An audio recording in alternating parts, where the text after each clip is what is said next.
and welcome to yet another beautiful episode of The Green Line right here on Rapid TV. My name is Martha Alu and I have been your host throughout 2025 and it is 2026, and we have had amazing conversations in the first 2 weeks of the year.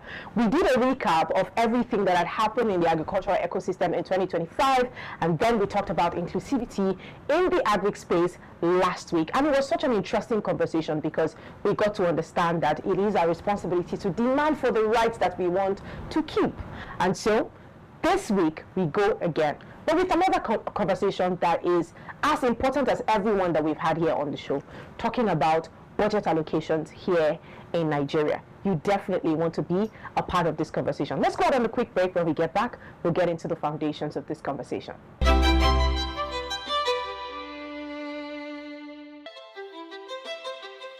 From the soil beneath our feet to the tables across the world, agriculture is the heartbeat of Nigeria's future. Yet challenges persist: limited finance, outdated methods, policy gaps, and untapped opportunities. The Green Line is here to change that. A groundbreaking weekly television feature that connects policy with practice, farmers with markets, and innovation with impact.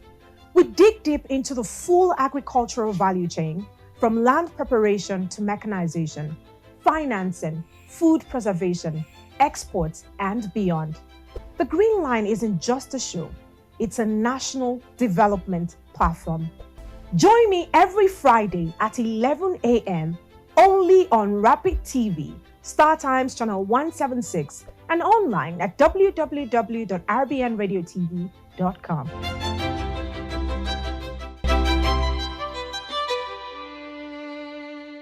Every budget tells a story, not just of numbers, but of priorities. Now, as Nigeria prepares for the proposed 2026 national budget, agriculture once again sits at a very critical crossroad. Now, this sector employs over 30% of the national workforce, contributes roughly a quarter of Nigeria's GDP, and feeds more than 200 million people. Yet, year after year, it receives less than 2% of the national budget. Now, in 2003, Nigeria signed the Maputo Declaration, which was basically committing to allocate at least 10% of its annual budget to agriculture. More than 2 decades later, that promise remains largely unmet. Between 2015 and 2024, agricultural budget allocation fluctuated between 1.1 and 1.8%, even as food inflation climbed to record highs. Farmers battled insecurity, climate shocks, and post-harvest losses, estimated at about 3.5 trillion naira annually, which is such a huge loss. Now, in a country where food prices are one of the biggest drivers of household poverty, the 2026 budget raises an urgent question. Is agriculture finally being treated as a strategic investment, or is it still being managed as a social obligation? And today on The Green Line, we're not just asking how much is allocated to agriculture. In the proposed 2026 budget, we are asking what that allocation can realistically achieve, who it serves, and whether it is bold enough to change outcomes in farms and in markets across Nigeria. To have that conversation with us today as regards the 2026 proposed budget and what is projected to cover for agriculture in 2026, we have an expert. Now, he doesn't like to be called an expert. He likes to say he is a farmer. He's actively involved in the agricultural process. We have Dr. Tony Bello of Shinebridge Global with us today. Good morning, sir. Good morning, Martha. Always good to be with you again today. It's great to be here yet again. Now, let's talk about the budget in general. Not just agriculture now. I'm sure you must have seen copies of the budget and what it covers.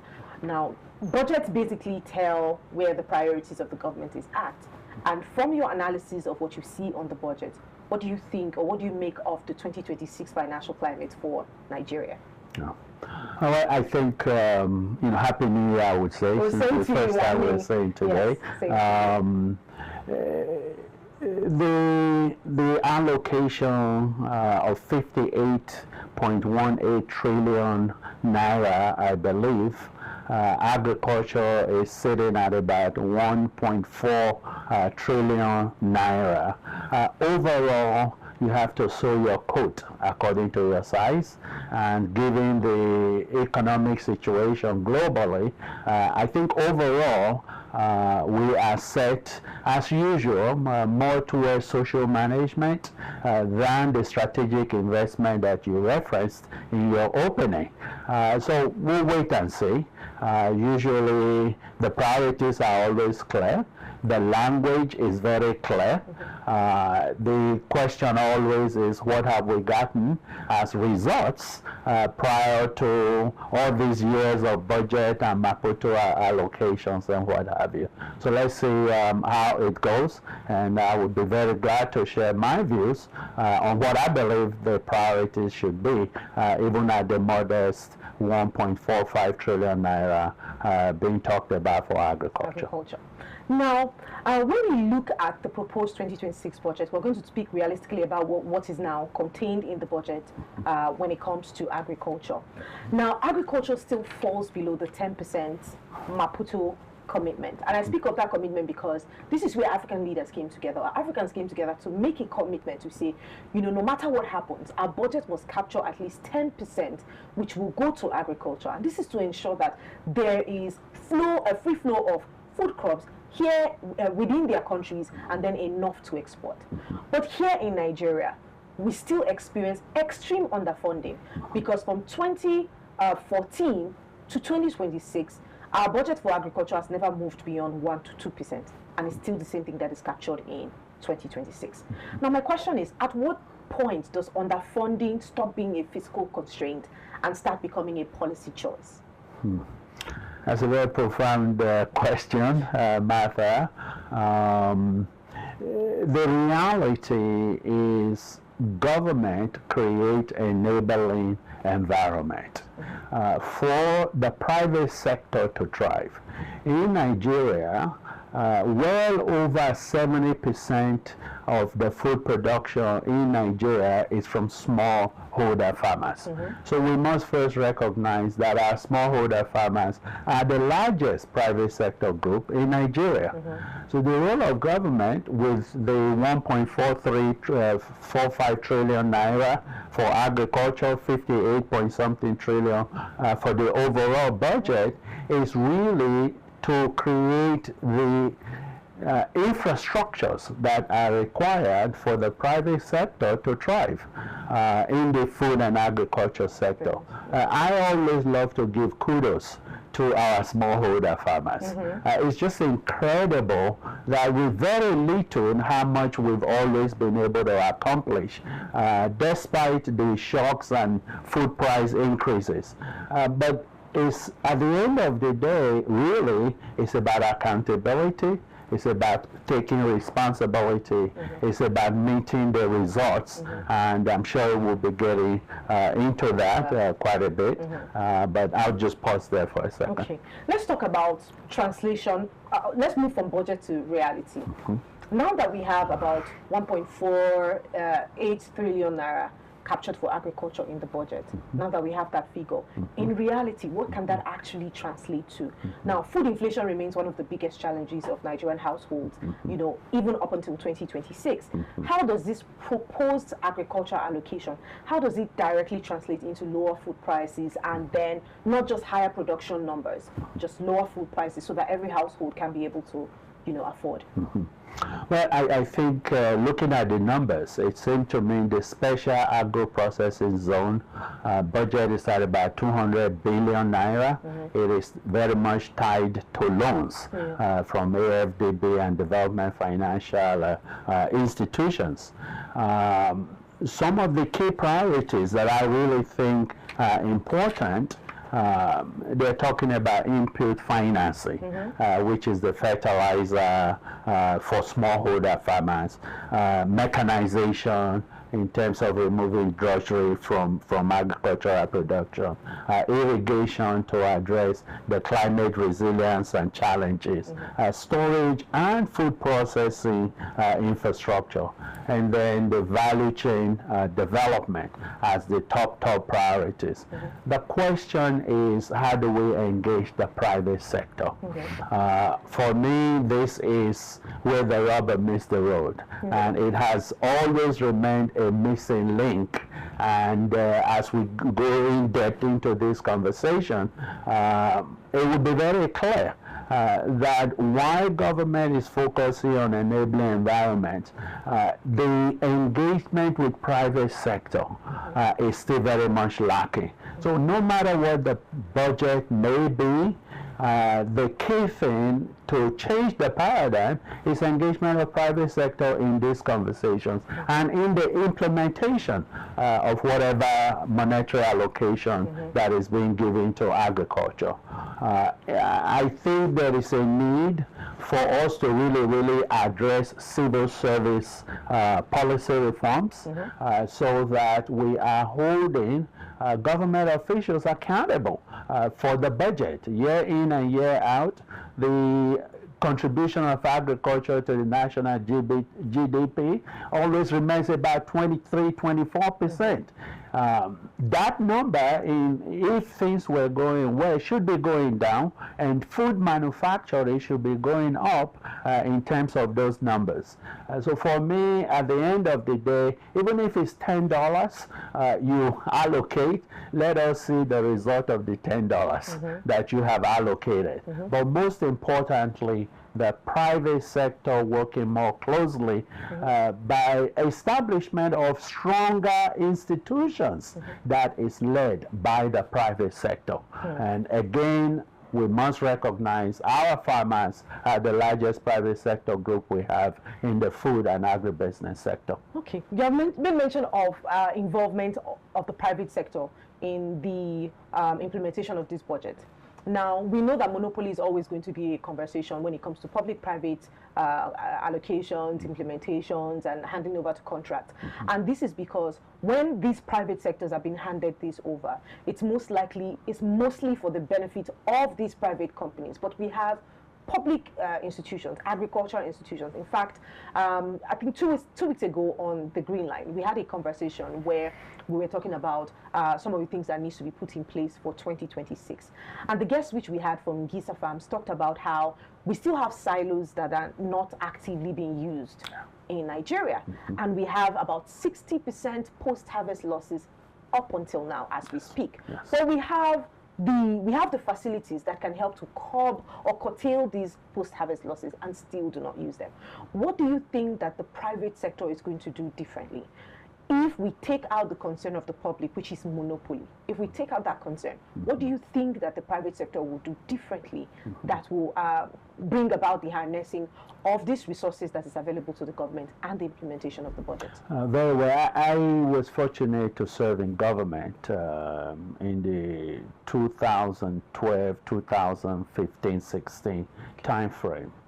What jumps out at me as a good example of when Apex, a commodity exchange company, was established, and storage silos were granted to this private sector group. The success story of Apex in terms of storage of grains and management of grains, I think is a case study that we should always be able to refer to. The fertilizer reforms in those between 2015 to 2020-21 is another great example when private sector were actually working hand in hand with government to make sure that the prices of fertilizers were affordable for smallholder farmers.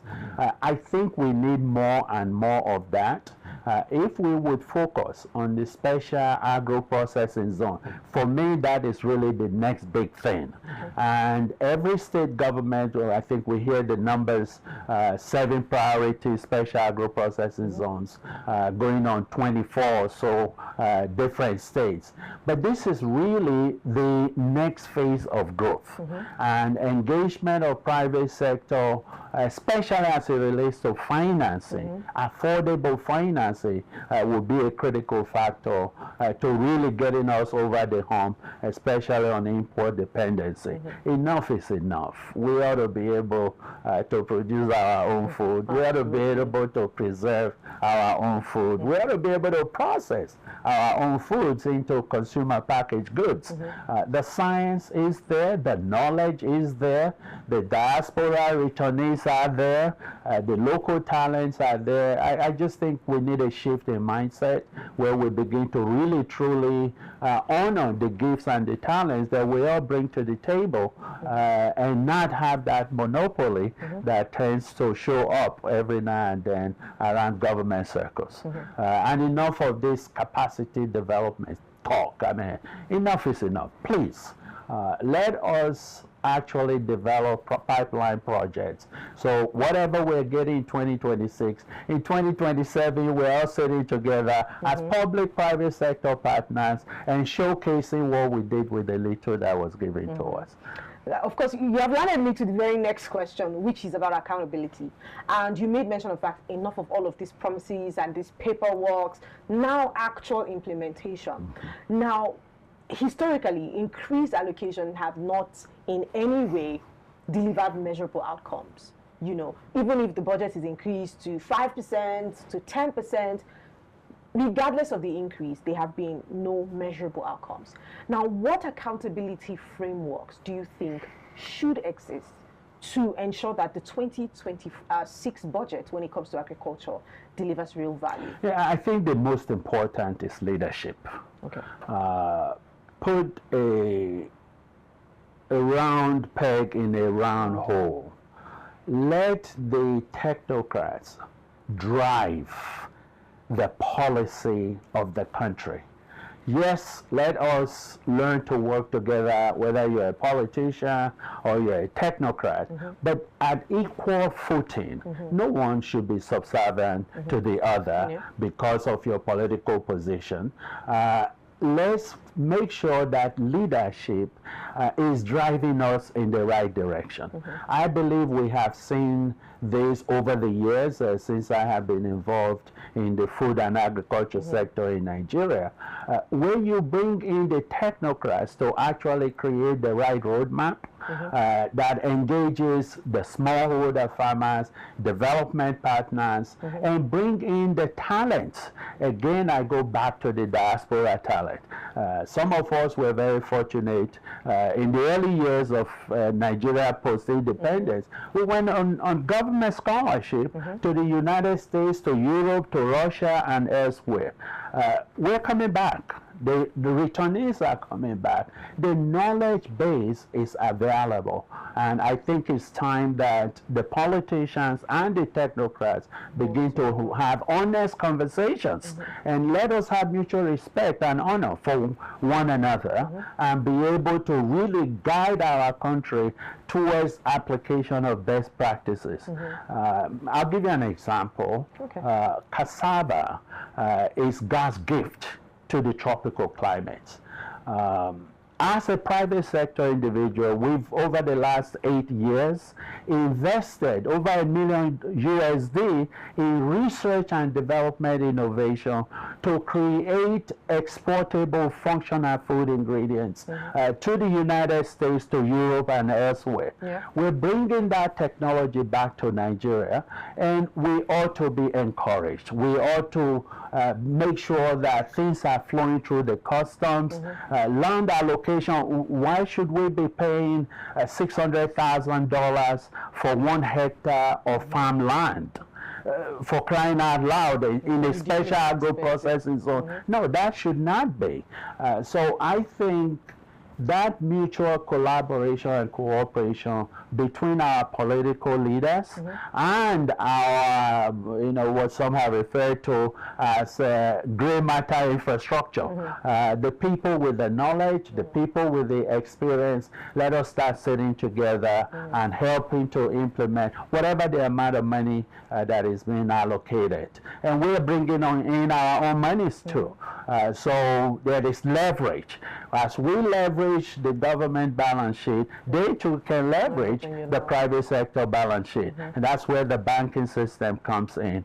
I recall the institution, NISA PLC was one that came out, I think it was 2015, 2016 time frame, where we were leveraging the bank balance sheet to make sure there was affordable single-digit interest to smallholder farmers. The electronic wallet worked beautifully. Yes, you always have issues as you develop, but policy consistency becomes an important opportunity for all of us to learn to work together. We're not doing that yet, and I think that's a great vacuum that we can quickly fill, at least for 2026. And I can go on and give you more examples. But how can this be? Because I understand that there needs to be like active partnership between both the government and the technocrats, as you call them.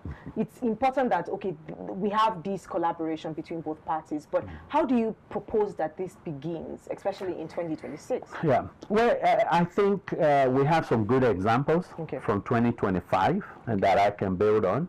Let me just stay with cassava for a second. But staples are staples. Whether it's rice, not rice, sorghum, millet, cassava, these are our Nigerian staples. In 2025, under the leadership of the Vice President of Nigeria, we celebrated the World Cassava Day. I believe it was for the first time ever. Out of that gathering came out a private sector institution that we're now calling the Nigeria Cassava Industrialization Group. About 70 people or CEOs, high-ranking government and private sector members, and really to establish the roadmap for industrialization of cassava in Nigeria. On my way here this morning, a good colleague of mine who sits as the secretary to the government, the African Cassava Initiative, is talking about making some revisions to the high quality cassava inclusion for bread as an example, but say, hey, what about the thought of expanding this into biofuel and bioenergy? And I thought that was a great idea. But is that relationship building that is critical, learning to establish relationships where a government official sitting at the secretary to the government's office is calling a private sector guy for your thoughts and input. And I think that's a great beginning. As we move on, let us ensure that we are establishing these institutions that is made up of civil servants, and private sector key players. Very important. You've said quite a lot on that. Now, let's talk about access to finance. Now, less than 5% of farmers still have access to formal credit. In fact, when I saw the amount that was allocated to agriculture, I'm thinking to myself, is this going to cover credit for farmers? Is this going to cover insurance for farmers? We're looking at digitizing most of the activities that happen on the farmland. Is this going to be able to cover for that? Data collection for farmers here in Nigeria, because towards the end of 2025, there were some innovations that were made that could help the government gather enough data to know what farmlands need what and what is allocated to what farmland, and then to the tractors, and then to the 50 billion catalytic seed funds. All of those interventions are part of what happened in 2025. Now, how can we ensure that farmers now have access to credit? Even if the budget doesn't cover for that, how can they have access to credit? I think we've done quite a bit of research, call it market research. I believe during the COVID days, I remember having several virtual meetings where we were capturing farmer database, their land sizes and what have you. During the agricultural transformation agenda, there was a lot of database. At the end of the day, let us not keep recreating the same thing over and over again. It is time to consolidate the data that we have of our smallholder farmers. I give kudos to the President's administration. The Bank of Agriculture recently, the CEO was a private sector guy. He understands what it would take, and again, working with the appointees, government appointees, and recognizing that we all have something to bring to the table becomes a key to success. The banks, back in the day, the central bank governor at the time, Sanusi Lamido Sanusi, when I was in government at the time, was able to bring together the bank CEOs, and under the NISAL agreement, they were able to give funding, I think over, I don't remember the numbers now, but input financing reached over 21 million smallholder farmers. So there are some things we have done well, there are things we haven't done well, but let us go back instead of reinventing the wheel each time. Go back and bring the right people into the table, into the room, who have had great experience and made significant contributions by working together. Working together, I cannot overemphasize that. All right, thank you so much. Thank you so much for your input on this in this conversation, rather. And it's super important that we know that partnership is always the way out. Both between private, public, partnership is the way out. Although I know a lot of Nigerians are now skeptical about partnership with the private sector, because when the private sector takes over a certain, has a grip over a certain industry or parastatal of government, or just like in the agricultural system, we see it now becomes a case of monopolizing the place. Now, let's say Shinebridge gets the opportunity to make certain policies. The policies now favor just the private alone. And these are some of the things that a lot of Nigerians are wary about. But from your point of view, partnership is getting the knowledge of A and B together to create newer policies that can benefit both parties. And I think that that should be the way forward. I would present that the benefit of the local content engagement of Nigerians in the oil and gas sector has shown us that when government and private sector work together, we as Nigerians can benefit economically, financially. That model, I think we should look at it. For me, the local content laws, especially in the food and agriculture sector, borrowing from what we have learned from the oil and gas sector is going to be critical. We will continue at Shinebridge Global to do our part, and there's more to come. And so watch out for some of the new inventions that come into the market. Thank you so much, Dr. Bello, for joining us on the conversation today. Thank you, Ms. Martha. All right. For the green line, we're calling it out for this week. And just before we go, it's important to reiterate that budget does not feed people. Implementation is actually what does. But implementation begins with intent, and intent is revealed by numbers. Now, as Nigeria debates the proposed 2026 budget, agriculture remains the clearest test of whether food security is a talking point or a national priority. Now, because in the end, a country that cannot fund its food system will always struggle to fund its future. Now, this is the green line where policy meets the people it is meant to serve. And once again, I am Martha Alu. Have an amazing weekend. We'll see you next week.